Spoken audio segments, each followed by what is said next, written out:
आमर पूर्वतन मुख्यमंत्री श्रीजुक्त नवीन पट्टनायक विषय कहती मु कहबी से जड़े भल शासक थिले एवं भल मनीष थिले जहा आम राज्यर होई नथिला दीर्घ 25 वर्ष से सबकिछि करिसंती तांको पई आम राज्य आज देश विदेश रे परिचित समय थिला आम राज्य ओडिशा को आम देश रे मध्य केही जानि नथिले आज आम देश रे ओडिशार ना जदि परिचित बा विश्व रे परिचित सेति पई प्रत्येक श्रेय जीव श्रीजुक्त नवीन पट्टनायक को तेणु जी भल तांको भल कहबारे किछि द्विधा अनुभव करिवार उचित नहीं।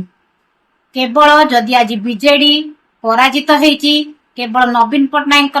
दुर्बलता पई से समस्त दायित्व पांड्यान हाथ में देई निजे स्थिर रही ही आमर राज्य रे बीजेडी खंड विखंड हबार कारण मुख्यमंत्री श्रीजुक्त नवीन पट्टनायक शासन काल समय रे तांकर निकटतम सचिव को राज्यर समस्त शासन भार देई से जो नीरव रहुथिले ताहा ही होची बीजेडी पराजयर मुख्य कारण। एई पांड्यानकर एक छत्रवाद शासन और स्वेच्छाचारिता जहा फल कि विधानसभा रे थिबा तांकर मंत्रिमंडल को कौनसी दायित्व न दबा समस्त दायित्व निजे पांड्यान बुझीबा जहा फल कि अंतद्वंद ही बीजेडी पराजयर कारण। जदि बीजेडी को पुणी फेरे आनिबा को चाहुचंती ताहले आपण मानकर एकजुट होई बीजेडी को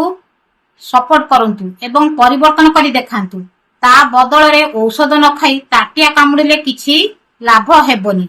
आउ समस्ते जानती राज्य रे बा देश रे आ कांग्रेस सरकार केबे हेले फेरिबनी कारण से दिनकु दिन तळकु तळ तार कार्य पई खसी चलीची।